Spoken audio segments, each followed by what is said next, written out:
morning. Thank you for being here with us this morning. I have just some information about Frederick Community College FCC in order to give you a little bit of a framework.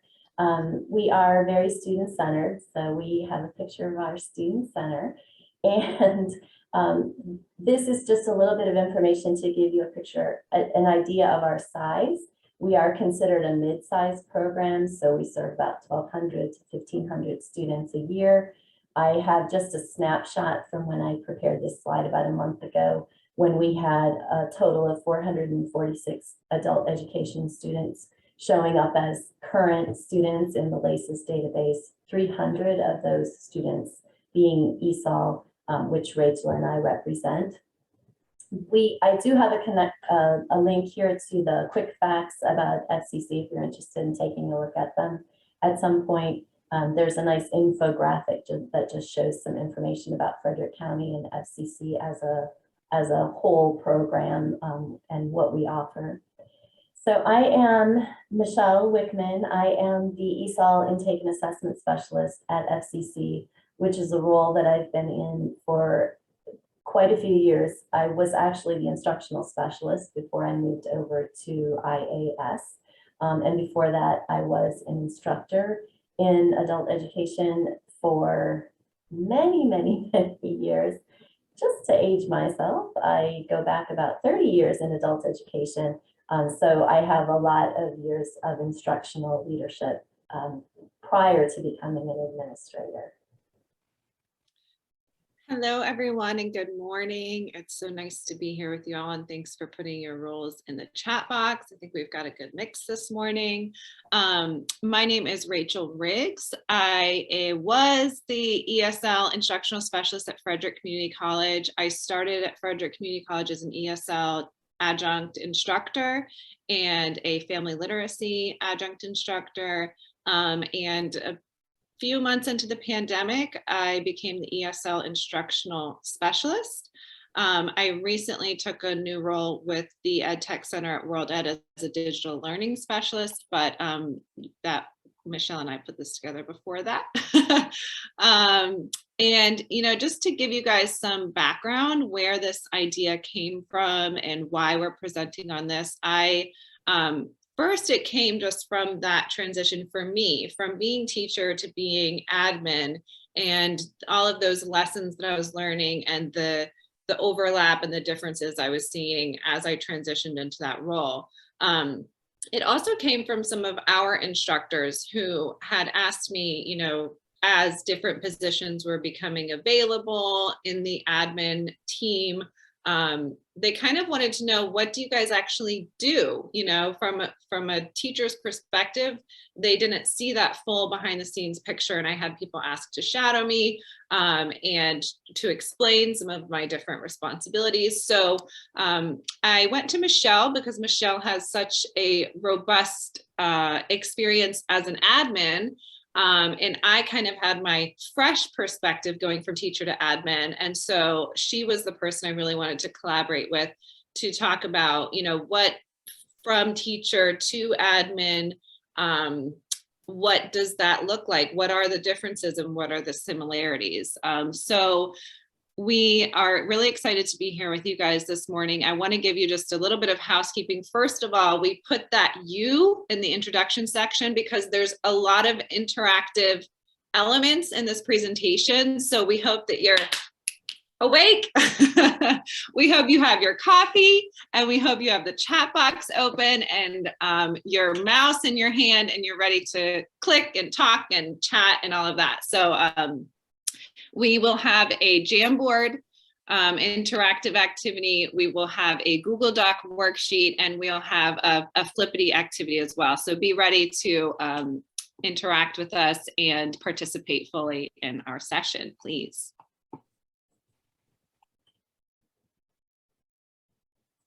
All right. So our objectives for this morning, or the objectives that we have for you, we think that there's probably a twofold purpose for attending this session this morning. You may want to just understand the expectations of administration better, understand your role and how it interacts with administration. Or as Rachel mentioned, you may want to be on that track to become an administrator. Seems like there's been a lot of movement, not just within our program, but statewide. And it's really kind of an ideal movement that someone with a lot of education experience, teaching experience moves up into administration. It certainly makes you a stronger administrator. So no matter what your kind of future path looks like, these are some of the objectives that we hope to meet this morning. Again, through a lot of interaction and then kind of an action plan that you can walk away with, ideally. So that brings us to our first activity. Yes, so our first activity is a Jamboard. I will put the link into the chat box in just a second, but what we want you to do on the Jamboard is add sticky notes with various skills that teachers have or should have. So if you're coming from a teaching background, maybe you're thinking about what are the skills I have? What do I put on my resume? What are the things I know how to do? If you're an administrator, think about maybe what are those things that you're looking for in a teacher.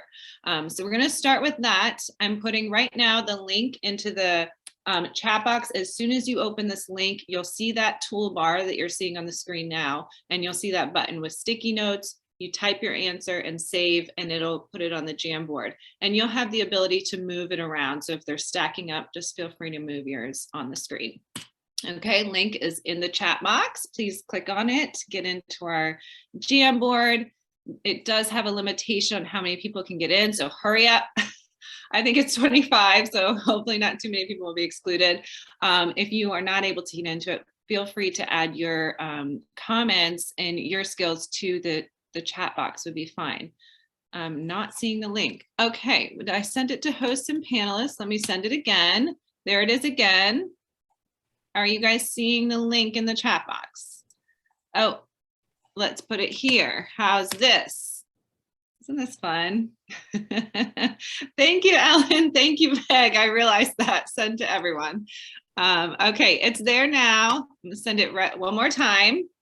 Okay, good. Yeah, go ahead and click on that. Thanks, guys. Thanks for the feedback. We'll need that for any technical difficulties we have throughout. So, all right, I see we got 21 people in there now. Go ahead, feel free to add your sticky notes. There we go. We're seeing some sticky notes. Rachel, you want to take over sharing? Sure, I'll share my screen. Let me make it full screen now. I only have a million windows open. So let me just make sure this is going to look clean for you guys. Okay, here we go. All right, great. Okay, creativity, flexible. Make sure to move them. They're going to stack up in the same location. Creativity, flexible, adaptability, attentive, maintain open lines of communication. I like that. Accurate record keeping. Good one. Presentation skills, classroom management, communication. Okay, somebody put this a lot on one sticky. For our next activity that we're gonna do, I'm gonna need those to be separate because we're actually gonna organize these out. So whoever put a bunch in there, separate those out, add all your sticky notes with those as different notes. It'd be great. These are great. Oh my gosh, look at all the skills we need. I'm gonna delete duplicates just so you know. I love your ideas. I'm going to delete duplicates just because, like I said, we're going to organize these out. It'll be a little easier. Okay, organized, attentive. Oh my gosh. Teachers are so skilled. Look at all of this. Okay, we have good communication skills and communications. I'm going to delete that. Empathy, good listener, data collection, my goodness, team builder, dynamic, supportive. We are filling this frame up quickly. Okay, this is amazing. I'm going to stop you guys here. I don't think I could handle any more sticky notes if I'm going to try and organize these. So what I'm going to do now, and if you want to go back to Zoom and see what I do on your screen, then you'll have to jump back to Zoom if you're in Jamboard. But what I'm going to do is I'm going to actually duplicate this frame. I'm just explaining this because teacher to teacher, maybe it's a fun, interesting thing for you to do for your classes. So what I'll do is I can click the arrow drop down on my frames. I can click the skinny snowman, or if you're very professional, maybe you call it an ellipsis. I'll click on that and I can duplicate. And now I've got all of those amazing sticky notes on frame 2. On frame 2, I'm going to change the background to a blank background. And oh my goodness, I'm going to try to organize these into teacher and administrator. So let's look at some of these. I'm going to put some titles up here at the top. If you guys want to help me move them around, you certainly can. If I can even get them all here. Okay, PowerPoint, positive, listener, that's a duplicate. I'm going to take it off. Oh my gosh, this is a lot. Thank you, whoever's helping me. I'm going to delete time management. Okay, so what we're going to do, you guys, let's imagine there's a line down the screen, and I want you to put on the left the things that are teacher skills, and on the right, the things that are admin skills. Okay, so on the left, the things that are teacher only. On the right, the things that are for administrators, that are administrative skills. Put on the line anything that's both. Okay, so on the left, teacher only. On the right, administrator only. On the line, teacher and administrator. And let's see how these sort out. This is so fun. This is so messy and fun. I love it. Okay, so oh my gosh, you guys are great. I'm seeing, where's energetic going? Energetic is going to teacher. Okay, so we think admin are boring, I guess. Not energetic. Good to know. Good listener, we've kept in admin, I think. I think that's appropriate. I think it goes with both, doesn't it? Oops, that's my bad, you guys, sorry. Good listener probably goes in the middle. PowerPoint, I'll just go ahead. Oh, somebody else is moving. I think it goes right in the middle, right? Empathy, I think empathy has to go in the middle. Differentiation, probably more specifically teacher, unless you're also a teacher trainer, in which case you do need to differentiate. Okay, lesson planning we've kept over here, understandable. Generating buy-in. Oh, I like the buy-in. I'm moving buy-in to the middle. Why? Because in the classroom, we need buy-in from students for them to be engaged and interested. On an administrative team, you need buy-in from your teammates to see your vision, to see where you're headed. So I'm putting that in the middle. Student focused. Interesting. I think in education, that has to go in the middle, right? We all have to be focused on the learners. Creative. What do we think about creative? Administrator, teacher, I think it goes in the middle as well. Collaborative, in the middle. Flexible, definitely in the middle. Ed tech, lesson planning, flexibility, lesson planning, creativity, organized. I see that one a little more teacher specific. I'll leave it there. Vision, in the middle, it's both. Patience, both. Communication, both. Video editing, both. Manage students. Okay, management, classroom management, probably more specifically. Teacher adaptability, both. Lesson planning we'll keep here. Accurate record keeping, oh my goodness, definitely both. Incorporate relevant curriculum, teacher. Okay, so what have we noticed here? What have we noticed here? We put a bunch of teacher skills on the screen, and then we tried to separate them between teacher and administrator, and most of them ended up being skills that apply to both. And that's what we want to talk about today, is how you have an inner administrator as a teacher. That's why we call this release your inner administrator, not become an administrator. So I'm going to hand it over to Michelle, who's going to go ahead and take us to the next slide. Thank you, guys.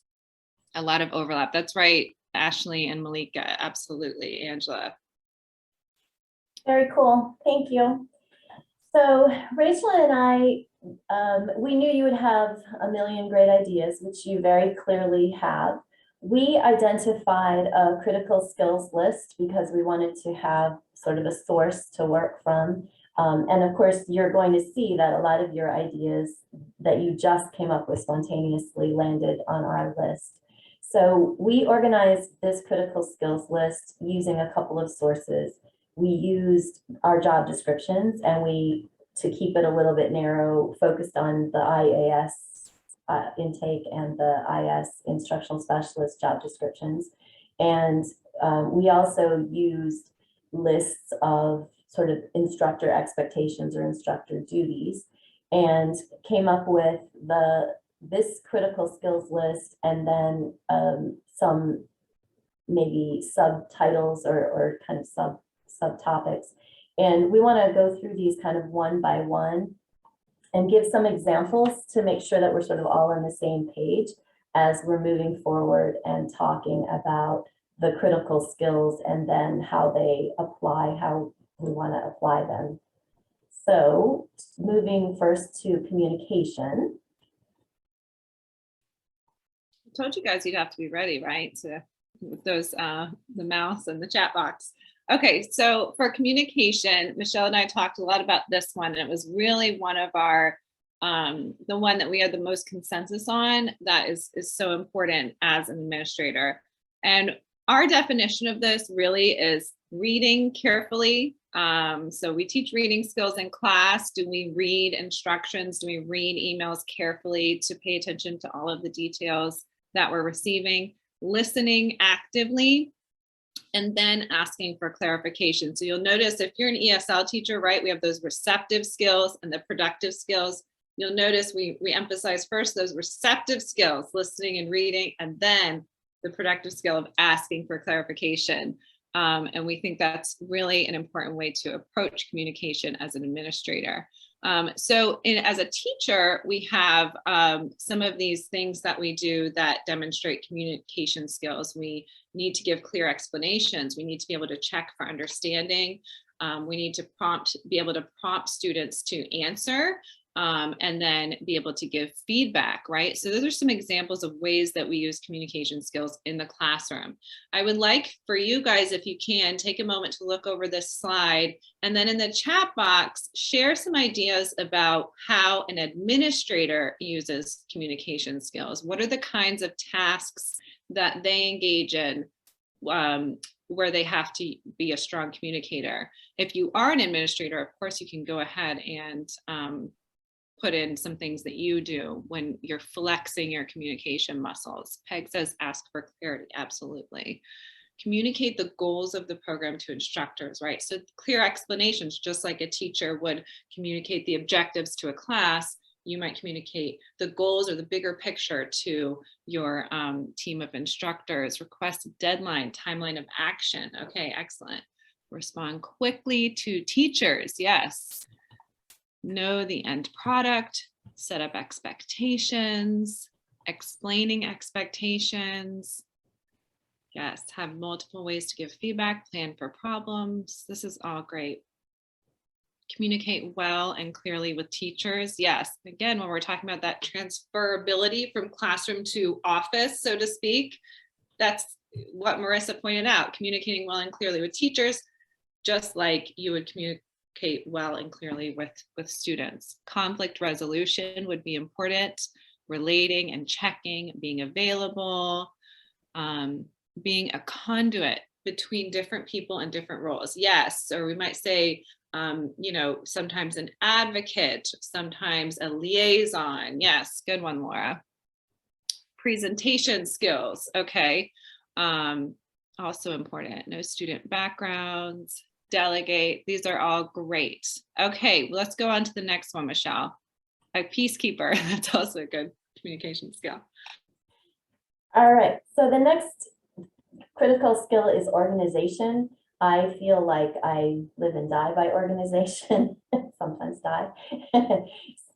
There's a lot of information for students to keep track of. So some things are really very specific to my role, but you know, translate that to teacher information, and that's the instructional specialist role. maybe working on standard operating procedures, creating and maintaining teacher records. So to you, what does this look like in the teacher role? What kind of organization skills do teachers need to have?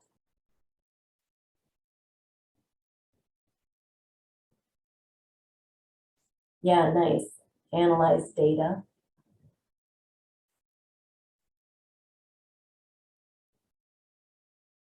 Definitely organization of data is big. Portability, yeah, that's an important part of organization. I like that point. Thank you. Several attendance points there. And timeliness, like the time cues and qualifiers.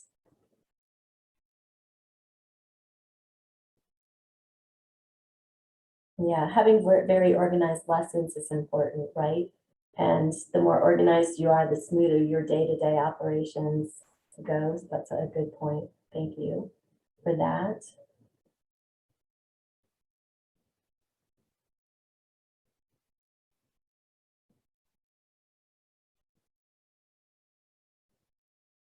Great, fantastic ideas. Lots of lesson ideas and day-to-day record keeping and records ideas. Great, thank you for those ideas. Rachel, if you want to go to next. Yes, absolutely. And as we're going through this, I also want you guys to think about, if you're a teacher, thinking about, as you're listing these different things, what are you good at and where do you need improvement, right? So if I think about myself as a teacher, maybe the organization part is not my strongest area, and maybe I need to work on that. Maybe I'm great with communication. I want you to start to kind of self-evaluate as we're going through these and as you're listing these tasks, thinking about, as a teacher, I'm good at this, not so great at this. And if you're an administrator, as an administrator, I do these things really well. I need to, I could work on some of these things. Okay, so interpersonal is our next really important skill. So important in the classroom. We all know, right? Because you're working with people, you're working with students. So getting to know students, knowing the boundaries involved in that. So getting to know students without probing. Facilitating difficult conversations. In the case of a conflict, someone put peacekeeper on the Jamboard. Offer constructive feedback to a student, giving feedback in a way that's encouraging and not discouraging. Offer constructive feedback about a procedure or process to an admin team member. So in the same way as we might give feedback to students, teachers at times are giving feedback to the administrative team saying, hey, this is not working so smoothly for me, and giving the ideas and solutions there in a constructive way. So what about as an administrator? What are some of the tasks that administrators engage in to flex their interpersonal skills?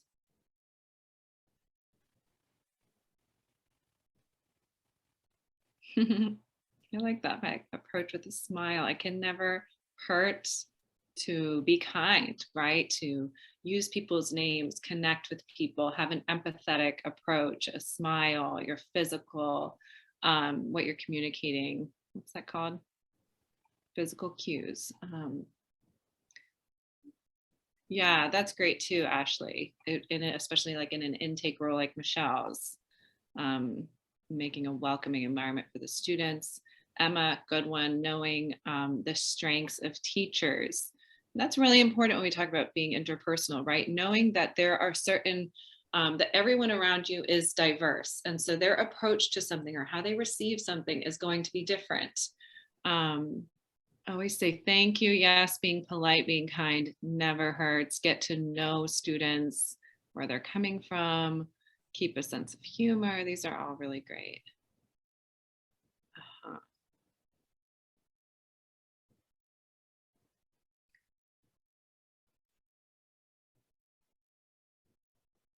Great. Feedback, feedback, feedback. Isn't that a really challenging one? I know, feel it is, whether it's with students, whether it's with teammates, whether it's with teachers, whoever.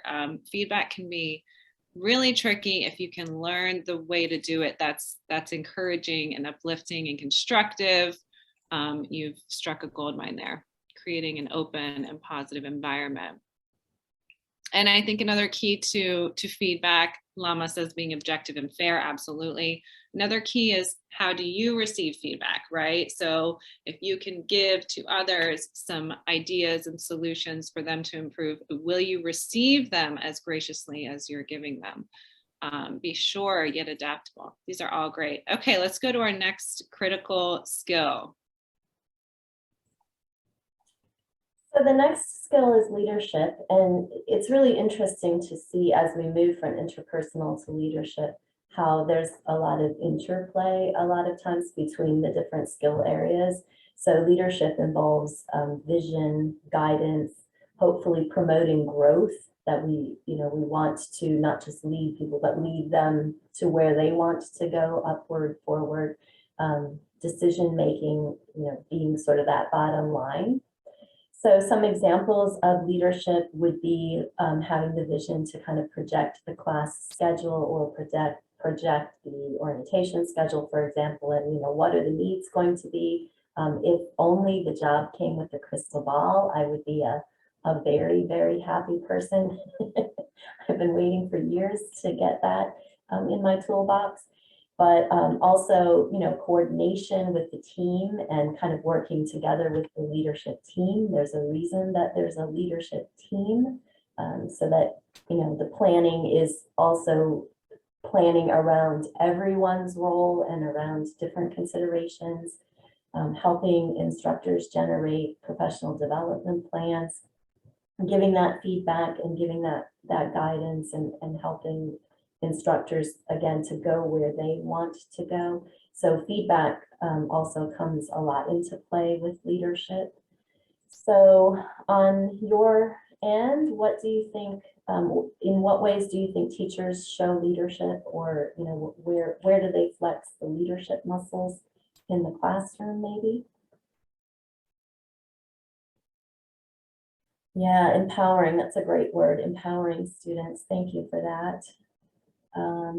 Yeah, really forward thinking, staying up on educational trends and seeing what the trends are, and what we need to be developing as we move forward. Really good idea there.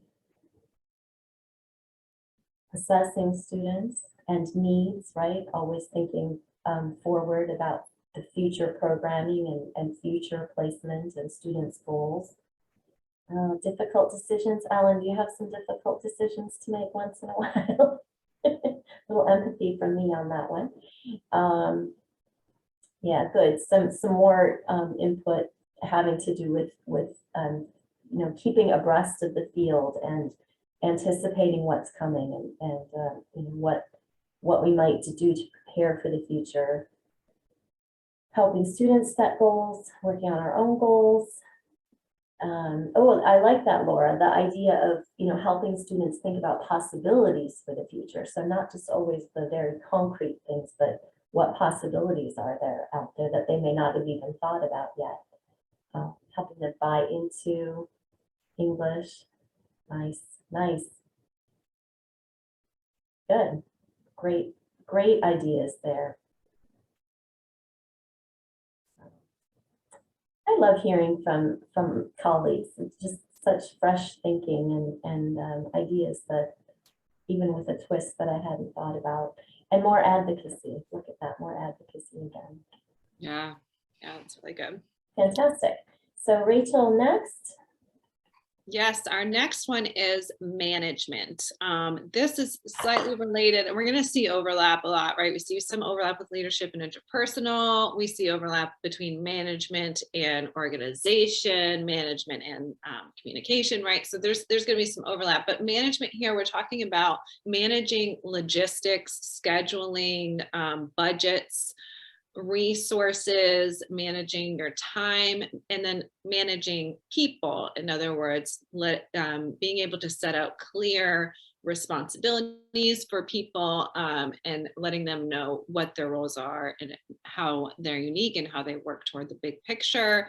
So a lot of management in terms of both teacher and administrator. As a teacher, of course, we know there's tons of management that goes into it. Managing the classroom, that was one that I saw a ton on the Jamboard, classroom management.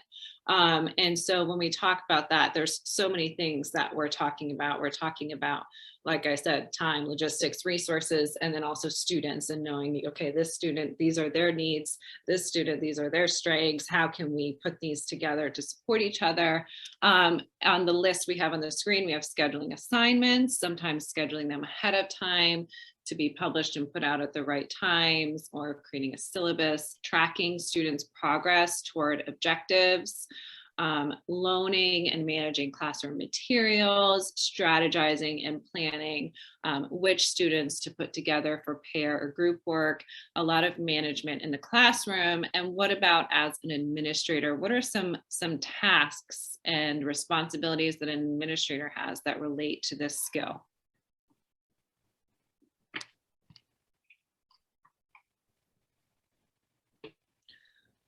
Juanita, that's great. Realistic turnaround time. Yes. Yes. Being able to really predict if you're working on a project, when is it realistic that we can complete this?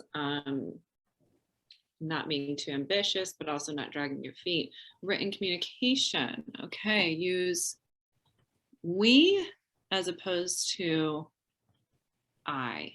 I like that. A teamwork mindset. Good one, Marissa. Yeah. So textbooks, tablets, all that good stuff. Okay, Peg. Peg put open and positive communication again. There's that overlap, right? Deadlines, understand, appreciate, utilize. Oh, I love that, Janet. Absolutely. We have to know what are people's strengths so that we can best leverage them on a team. That's a really important management skill. Staff coverage, celebrating benchmarks, to-do lists. Yes. Yep. There's a chance to contribute. Really important, and knowing kind of what each stakeholder, what's important to them, I think is another good thing that kind of goes to what Lama's saying about giving people chances to contribute. Yes, great.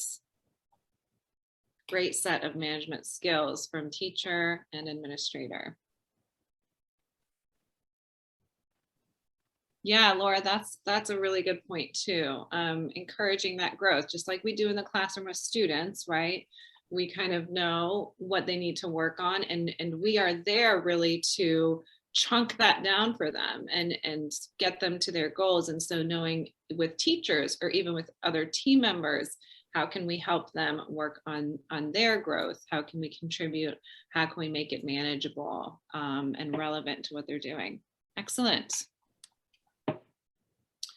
Okay, should we go to the really next fun one, Michelle? This one's fun. This one's fun. Okay, good. Then our emotion will be happiness on this one. So emotional control.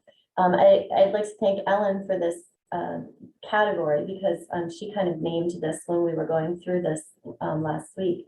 I think we all have had the experience of needing to kind of read the room and figure out what's going on and make adjustments, slight adjustments, maybe even just to our approach as we figure out a situation, use judgment to choose the best approach to deal with something.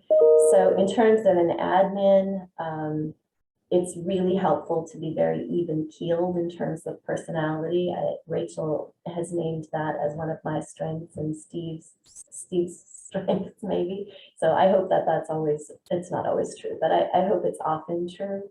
But admin, often need to use judgment, and decision-making ties very closely together with judgment, right? So we kind of went back and forth on where best to put something like judgment and decision-making.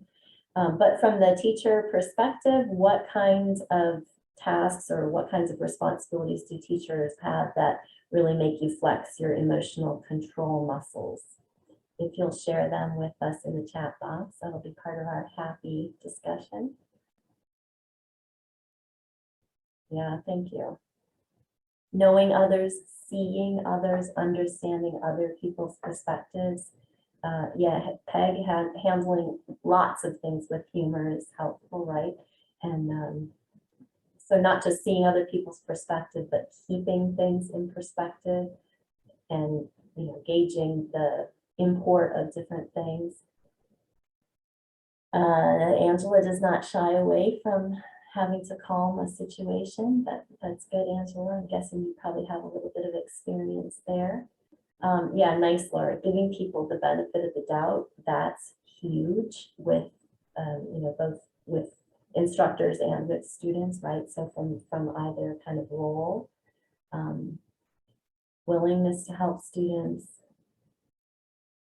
enthusiasm and excitement. I'm sure, Ashley, that you're amazing at those things in your classroom.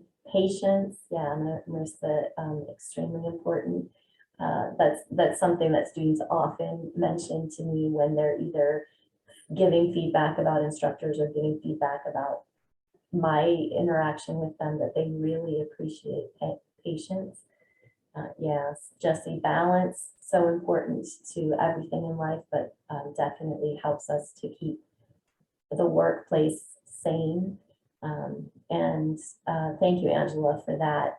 Creating a safe place to make mistakes, really important for students. And that helps keep everyone's emotions on an even keel, right? That if people feel safe, they're also going to react, you know, in a good way. Yeah, there's some humor again. See, this is a happy topic. Very nice. Oh yeah, and Peg, I really like the unity idea. That's awesome. This is an important part of our intake, as we are trying right away to kind of present a unified approach, and that we are going to be sort of a team. So, and oh yeah, thanks, Laura. There's team building. That was really timely. Perfect. All right, excellent. Thank you. Excellent ideas there. All right, Rachel, I'm going to move you to next. Yeah, and before I get into this one, I want to know if you guys have ever known someone who is a true visionary, but doesn't really on their own, they're not able to like put those things into action because they're all about the vision and seeing like the big picture. That brings me to my next one, which is planning. I tend to be that way. I see like, I'm like, oh my gosh, we can do this. And I'm an idea generator. But then I have to remind myself to put my nose down and put that into action, plan it out. And I've known many people who are also visionaries. My father-in-law is a visionary. Anyway, so planning, it brings me to my next one, which is planning. It's great if you have that. It was the leadership quality of being able to develop a vision, right? But then you also have to be the person who is able to prepare things in advance for other people to carry out that vision. So teachers, we know planning, right?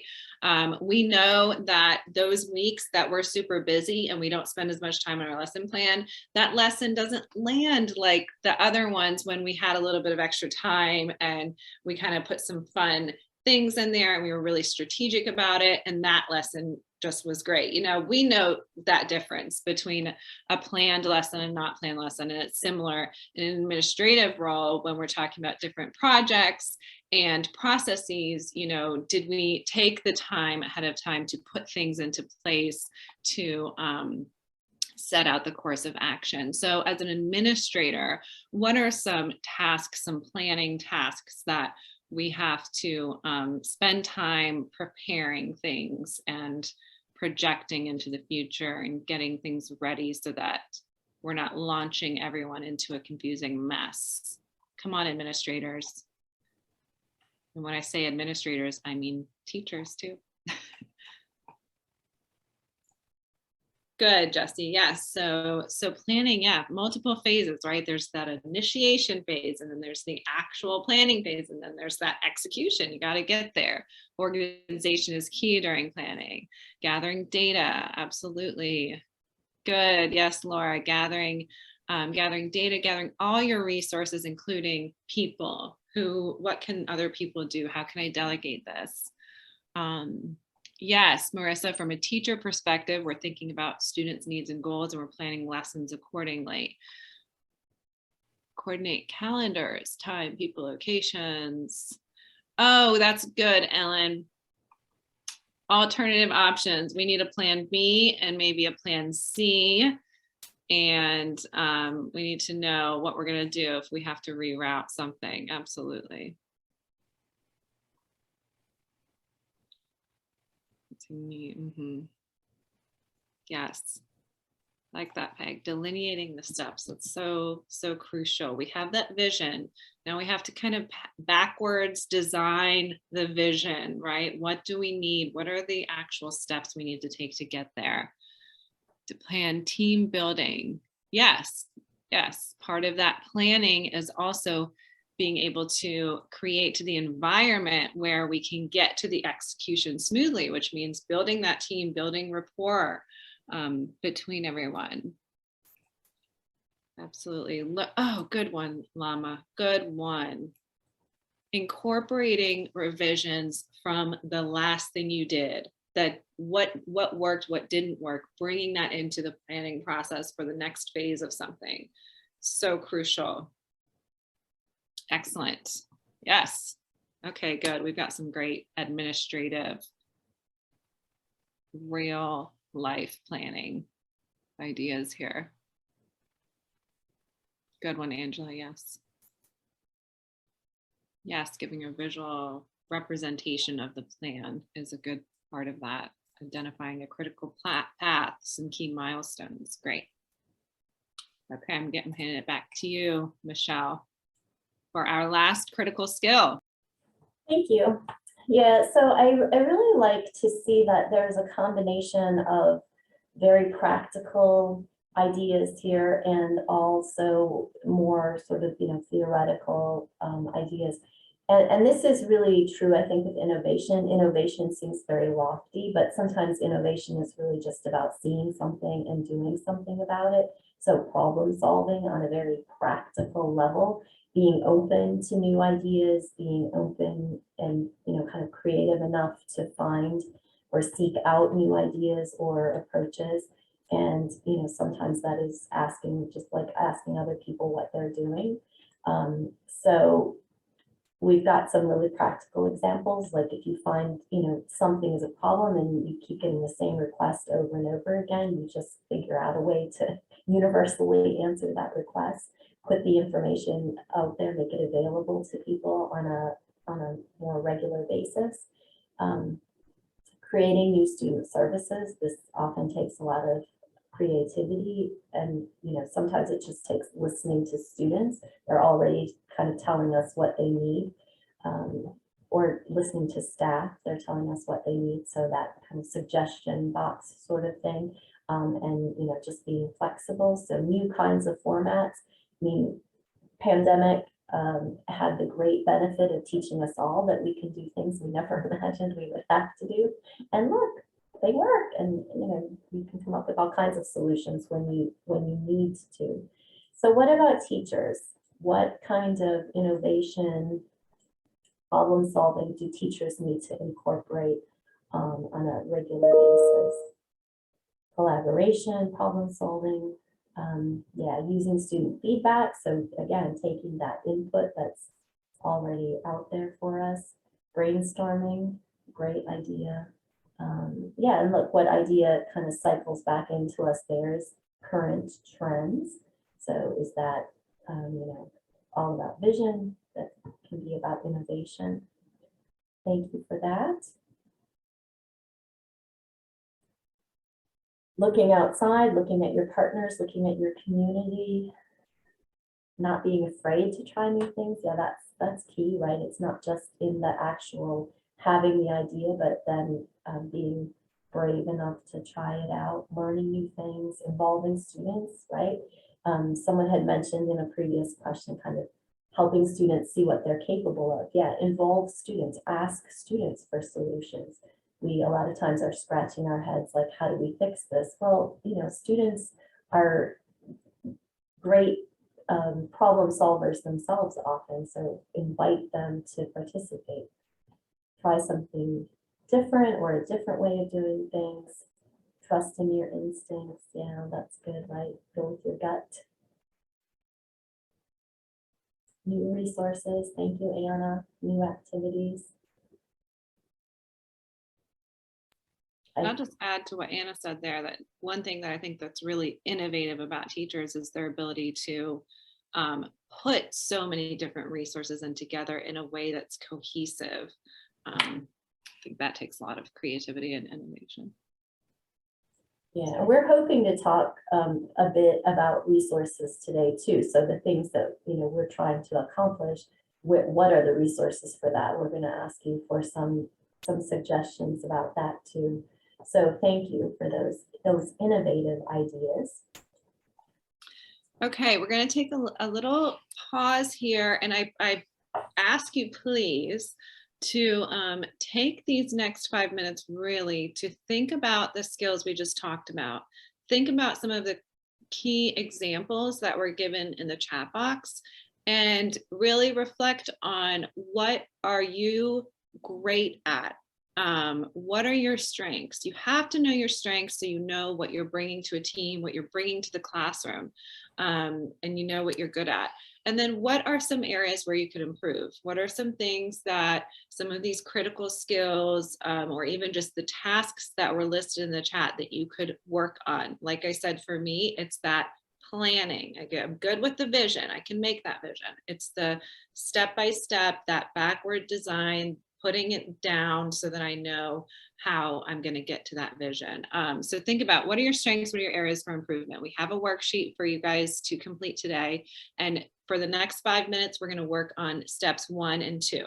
So that's step 1, strengths, areas for improvement. Step 2 is coming up with an overall goal. So once you identify your strengths and weaknesses, think about which of those critical skills do you most need to work on, and put it into kind of a SMART goal format. So something that's specific, measurable, attainable, relevant, and time bound. Of course, we don't need we're not going to check for those aspects of your goal, but just for yourself, what is one really concrete goal that you could set today to develop one of the critical skills? So I'm going to put the link into the chat box.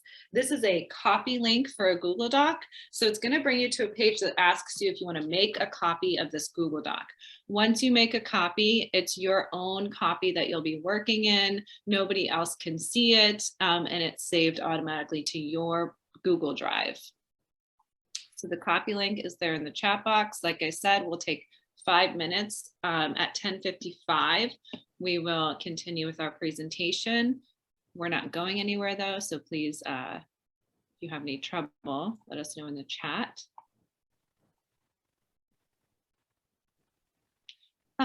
Oh, really, Laura? Did I not share access? Why? These things that we need to do. We know we need to do them, and then we forget. Okay, I'm doing it, guys. I'm doing it. Anyone with the link? There we go.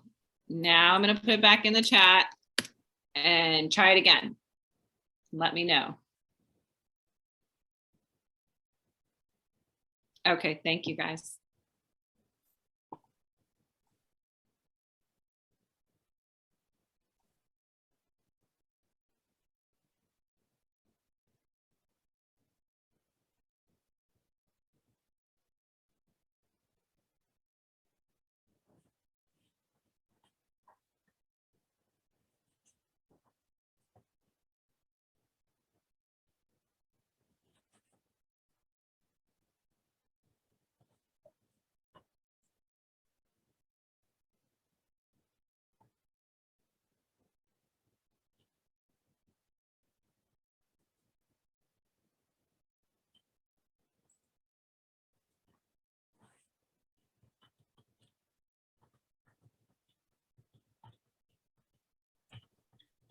see a lot of share requests coming in. If you sent me a request, just click the link again. It'll take you right to the document. Okay, so I'll put it in the chat one more time.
Okay, everyone, come on back, please. If you did not get a chance to complete steps 1 and 2, no worries. This is a handout, so you have access to it, and you'll be able to go back later and finish that. So now that we have talked a little bit about the different skills and stuff, Michelle and I thought it might be helpful for people to know, how does our day actually break down? So we're talking about these are the skills we need, but what do we actually do? That might be a question that's on everybody's mind. So I'm going to hand it over to Michelle now to tell you guys, what do we actually do? We don't just sit around in our offices all day. So Rachel and I both kept track of our calendars for about 2 weeks, and then we kind of tried to put our heads together and label these with similar labels. Obviously, from institution to institution and from role to role, what we do is very different. But I think it does give you an idea if you kind of look at the general categories. And I'm going to rush through this a little bit in the interest of time, but you'll have access to this after, so you can look at it more carefully. But, I spend a lot of my time, for example, on student support and working with students directly. I spend a lot of my time in events. And of course, that's not every single week, but it's often, and it's kind of cyclical. So this is kind of the breakdown of my schedule. Rachel's schedule, given the same labels, the same categories, looks like this. Rachel, I don't know if you want to say anything about that, but. Sure. I mean, I'll just say that you can clearly see from this pie chart that it's a combination of a lot of things. I mean, if you think about in 2 weeks, these are a lot of different categories of tasks that we do. So when we think about those skills, it does require a diverse skill set that many teachers already have from juggling the different roles that are involved with being a teacher. Yeah. And we're going to share our slides too, so if you guys want to look more closely at this later, then you certainly can, and send us any questions you have about what these different categories might mean or look like on a day-to-day basis. We'll share the slides and our contact information, but I think let's go ahead and move on in the interest of time to our next slide here. So, and I'm also going to rush through this. So I think we did a really good job of covering this. You did a really good job of covering this with your contributions to what different roles might do. So there's a randomizer activity we're gonna jump over.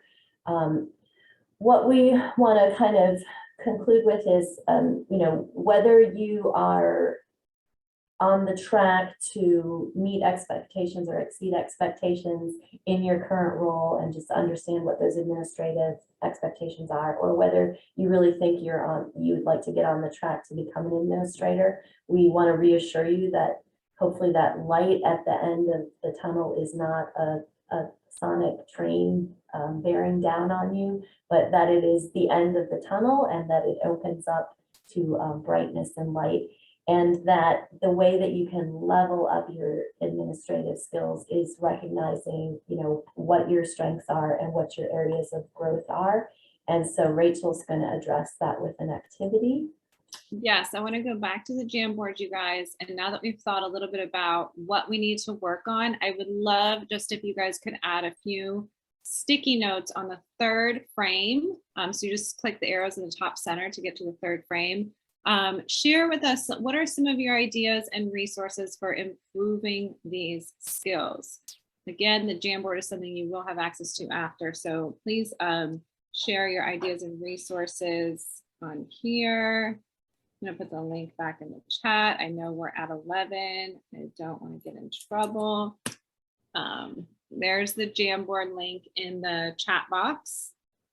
So if you could go into the Jamboard and add your ideas and resources for improving these critical skills that we've talked about, you'll see that in your Google Doc, you have a place to record some of the resources as well in conjunction with what your next steps are. So I'm going to stop sharing if you want to share your Jamboard. Oh, sure. Yeah. So we're on frame 3 here. How can we improve these skills? What are some ideas and resources that you know of? I'll share one that I have used in the past, which is the LinkedIn learning modules. We have tons of different topics and just good way to kind of upskill. VTI sessions, good one. Just spreading them out because they're stacking again. Sorry if I moved yours. Okay, continue to learn, adjust, best practices. Absolutely. Whoever put that, please let us know. How do we learn best practices? Where do we find that information? Continue to be flexible. Good. I think flexibility is an exercise. The more you do it, the more comfortable you are with it. Change things up. YouTube how-to videos. Great. Self-care. Thank you for putting that. That's so important. Take care of yourselves. Assist with. Okay, good. Thank you for that really concrete example. Any way that you can engage kind of in some peripheral type of stuff within your program, it's always going to just strengthen your toolkit and your capabilities and your understanding of the program. Yep, and PD, be teachable, be open, build a network and use it. Absolutely. Build a network of diverse people, of teachers, of administrators. Absolutely. Great. Okay, you guys keep adding to that. I want to, I'm going to stop sharing only because I want to get the link to the slides for you so that we can share those. And then we want to share also our contact information with you. Please keep adding there. Our final activity for the day is going to be that you go back into your worksheet and do step 3. And in step 3, you're going to take some of these ideas that you see on the Jamboard and any ideas that you have, outline some next steps and some of the resources that you'll need to kind of level up, to strengthen your skill set. So I'll share again. Well, no, I can't share again the link to the Google Doc because now you all have your own separate copies, but hopefully you still have that Google Doc open. You can go in there and add some next steps and some resources. Michelle and I really want you to know that if you want to continue this conversation or if this left you with some questions, please feel free to reach out to us. And I am giving you a link to the slides right now. And I believe that Ellen will also want to share a link to a survey.